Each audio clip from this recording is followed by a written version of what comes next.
Hi everyone, I'm Victoria Masso and I am the director of Behavior Hackers as well as a member of the leadership committee of Silicon Canal. Silicon Canal wants to help the tech community from the ground. We want to be able to provide support and get everyone to feel that they belong. In these difficult times, we wanted to make this short video or short-ish video to help you in terms of how to cope with the crisis, how to lower your levels of your anxiety and nervousness and whatever negative feelings that you may be experiencing, and be able to cope, keep working, be social, but reducing those levels of stress and anxiety. Not only they're produced because of what's clearly happening at the moment, but also the constant bombarding of the news that we read, the titles of some of the news that are just incredibly propagandistic and extremely scary. I want to touch on two things. One is a mindset, and two is how to socialize, how to stay social. So the first thing about the mindset is that I highly encourage you to focus on facts. It's good to prevent, but not to panic. When you panic, your rational brain, the rational part of your brain is not working and you're in this fight or flight situation. So we want to make sure that you're always basing everything on facts. And the World Health Organization came up with this amazing chat on WhatsApp. So basically you can add them on WhatsApp and message them, and they'll give you the facts that are updated. They will not have any sort of biased titles or propagandistic titles. They'll be straight to the point facts. So I will put it down below so you can add them and ask the questions there. The other thing about reading the news is that I highly recommend you to schedule it. Don't read them all day. You have to limit the amount of news that you consume, because it is tempting to keep reading, especially how now apps are designed where it's like constant, infinite amount of information and videos. But what you want to do is that you want to schedule it.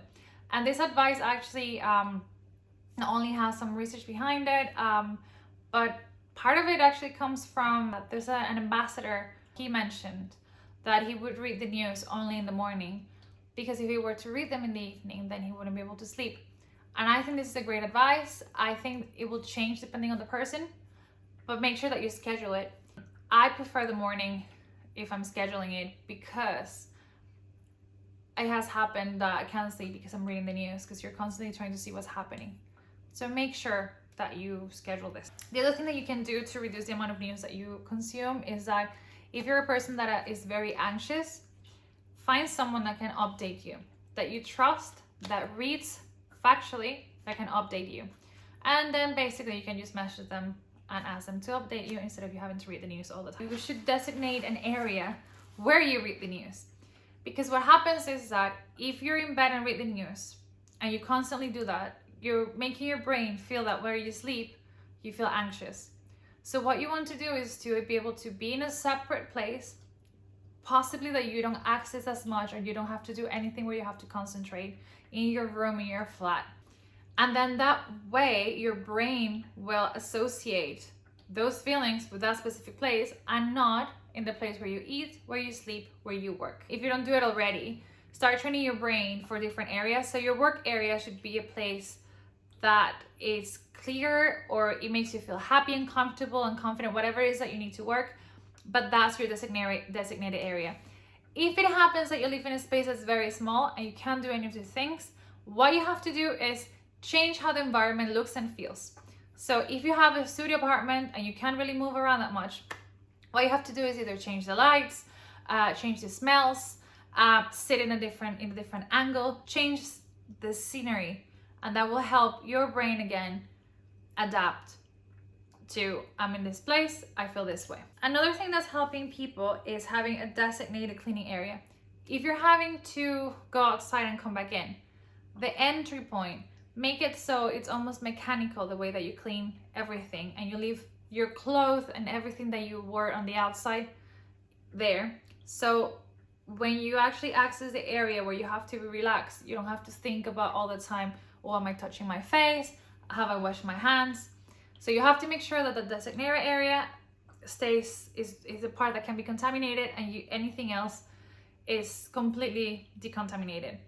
We're going to be posting some videos about what some people are doing, because we have been getting some videos of people how they're creating those decontamination areas, but they're super useful. The last thing that I want to tell you about mindset is actually that I found this really good PDF that's called Bite-Sized Brain Isolation Station. I'll put it below. The thing about it, it shows people how to have a routine when they're working from home, especially now that we're in isolation, and it's really incredible. The thing about routine is that, and that's something that also will help you reduce your anxiety and how nervous you are, is that with the coronavirus situation, we feel like we're losing control. And if you focus on the things that you can control, you will be able to calm yourself down. And one of these things are your routine, which is massive. So if you can control what time you wake up, what do you do, how you do it, you getting dressed, this is going to help you incredibly. And with this routine, what I would highly recommend you to implement is wake up, do everything like if you were going to go to work. But like, for example, I would dress up, put on makeup, I would do everything. I even wear perfume, because it makes me feel like I am taking care of myself, I have control, and I'm ready. I'm not just letting myself go. So highly recommend you that for an increased boost in your mood, and also in the control part.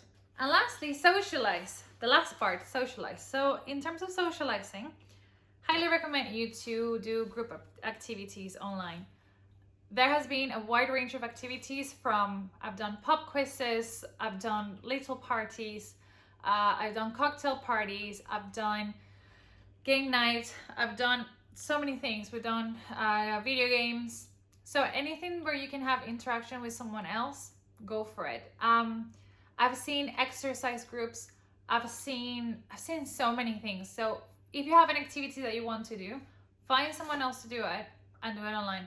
It works like a charm, and it also gives you a bit of a laugh, which is great. And those interactions, those connections, looking at people's faces and talking to them and looking at their eyes, that actually helps you calm yourself down and soothe yourself. There's a lot of initiatives in different places to help people in terms of socialization. For example, at virtual rooms, what we're doing is that we're doing 1 hour and leaving it on with everyone's faces that joins, and then all you do is work 1 hour, everyone together. We don't have to talk, we're just making each other company, but we're looking at each other's faces. And at the beginning we do a check-in, and then we say goodbye. That's it. But at least you spend 1 hour together with people, even if you're not in the same area. Because the thing that's happening now is that the only way that we're gonna be able to survive this, when I say survive, I'm not talking in a tragical way. I mean that we remain happy with our mental health,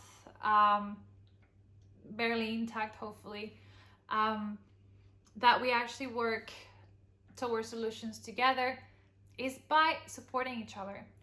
And I think we need to remember this, and a lot of people are trying to help. So make sure that you find things that are happening. We will be posting as well, so you can join online socials, and hopefully we'll get through this together and get through it fast.